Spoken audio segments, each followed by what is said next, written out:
Good morning, class. So today our topic is about camera animation and rendering. With our project, we're gonna select games, then next, and then on this part of template, you could use first person, or if you want to have a person on your scene, you could also use third person. So for my case, I think I'm gonna use third person.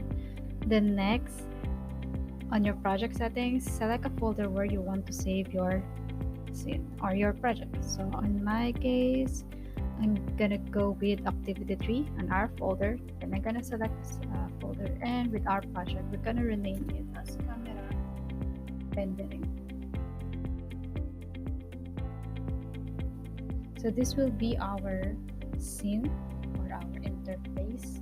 So we're gonna go to content folder, select, and then create a new folder. Our new folder will be camera rendering. And enter. Next, ang gagawin natin is gagawa tayo ng dalawang viewport, one with our perspective and one with our camera view. So to have that, select this drop-down arrow sa tabi ng perspective, and then go to layouts, then choose two planes, vertical, horizontal, kung saan kayo masaya. Ito yung mangyayari. But we don't need the brush wireframe, so we're gonna go to top and then select perspective. And then on the second plane, from perspective, ang gagawin natin cinematic viewport. Then you can also delete na yung text ng word na third person, also yung may question mark for our documentary, para malinis din na. Then next, we're gonna go to cinematics and add level sequence. Sa add level sequence, tatanungin ka niya kung saan mo isa-save yung file. Of course, we're gonna go to camera rendering folder, double-click, click mo siya isa-save, and we're gonna rename this as our master compiler. So, rename nyo siya as master, and then hit save. Okay. So, you're gonna have this one. Ito yung pinaka-timeline nyo. Then, going back to content browser, go to your camera rendering folder. Ito na siya, yung master. So, ito yung pinaka-compiling sequencer nyo kung saan yung pagsasama-samahin lahat ng video or angle na gagawin nyo. Then, for now, we're gonna add 2 shots.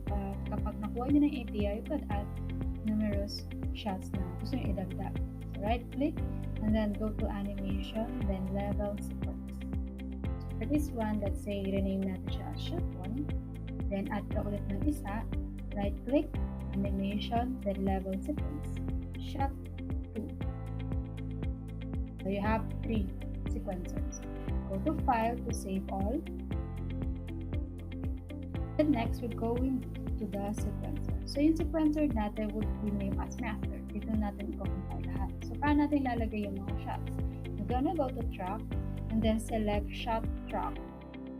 And may makikita kayong plus sign dyan. You're gonna see a plus sign wherein you can select and click and then choose the shots you want to include. For example, we want shot 1, so malalagay siya dito. With this one, makikita nyo hanggang 150 frame siya. Pero kung gusto nyo siyang i-adjust, gonna hover your mouse over here. Makikita nyo, ganito yung cursor. You hold and drag. Pwede nyo siyang i-adjust sa kung ano mang keyframe nyo gusto nyo tumama. And before you add yung shot number 2, don't forget to hover this panel. Yan. Hover nyo siya para hindi matamaan yung shot 1. And then move it over here. Then last shot and select the shot number 2. So yun. Our shot 1 was not affected. So if you want to zoom out, you could also press Ctrl plus your middle mouse button so you can zoom in and zoom out. Then adjust this one like so. So you're also gonna see that there's a green and red line. So green states where is the starting line of your timeline, and red indicates where it will end. Ganon na siya matatapos. Then next, we're gonna record shots between our 2 shots. So select natin yung shot 1, double click. Makikita nyo, papasok kayo sa folder na shot 1. Then what we're gonna do is to add some shots between those keyframes. So, dito tayo pupunta ulit sa perspective, then select the maximize. Ayan. Then you're gonna go to Place Actor, select, and type Cine Camera Actor. Ito yun. Click, hold, and drag on your scene. So this will be your camera. You could also see there is a little viewer here, so you could see where is your camera pointing. So you could start recording your frames. But the disadvantage is you have to move and rotate para lang makita nyo. But you can also use the pilot para makita yung perspective ng camera. So hover your mouse above the camera, right click, and select pilot. So this will be your camera view, or inside the perspective of the camera. Then select the view that you want to have. For example, we want to have this back side of your characters. Then as you can see, our character is a little blurry. So with this, we can go to the details on the right side to fix. So we have here the focal length and aperture. So you could adjust aperture like so. So you can see our character is now much clearer, right? So for example, this will be your first angle. Adjust this red bar over here, starting with your keyframe 0. Then before we add keyframe, don't forget to add track, actor to sequencer, and add scene in camera actor 1. There you have it. And when you are adding some keyframe, for example, this will be the first angle, press S on your keyboard and you can see there's an added keyframe. Or you can also press this one if you want to add some keyframe. And at the end of our keyframe, for example, it will have this angle, for example. And then press S again on keyboard for this one. So it will add keyframe. So when you play it, it will be like this. Like so. You can also add some angle in between those keyframes if you want. So if you are satisfied with the shot 1, we're gonna go back to master and we're gonna do it same on the shot number 2. So double click on shot number 2. Let's see we are inside the shot 2 and we're gonna drag our camera inside. This will be our camera on shot number 2. Then right click and choose pilot. Again, gonna select any view that you want for your scene.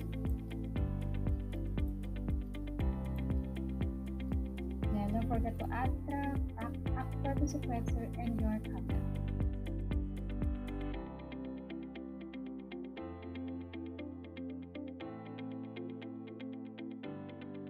So if I play it, it will be something like this. Okay, so we're gonna go back to master and we're gonna view those two shots. Don't forget to minimize your scene so you can see. So dito natin makikita sa other side. If you want to see both of your scene, we're gonna turn off the pilot by selecting this one to stop. And this one will be on. Click. Automatically, yung sa viewport mo, nag-replay sa kabila. Ayan. It will be like this. Okay. So, another one, optional lang, if you want to add some fade in and fade out effect. So, to add some fade in, you're gonna go to track and then fade track. Again, I'm inside the master. Dito tayo mag-add. For example, if you want a fade in effect, so at the first keyframe, you're gonna add keyframe with fade. So 0 means wala, you don't have any fade. But if you add 1, you have a fade. So you're gonna add some keyframe. Let's say around 10th frame, it will be 0. So ganun din maging effect na. So you could also add it at the end of your timeline. 1, and maybe around here.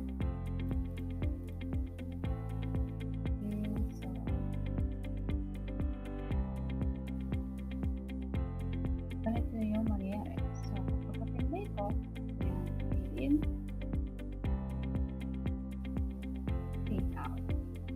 So, if you want to save your file into a PDF format, you can select this one and double click AVI. You can select any resolution that you want. For example, I may choose 1920 1080 and go into the cinematic category. show character. We can also adjust the compression quality to 100 and capture. So it will start to record and save your video.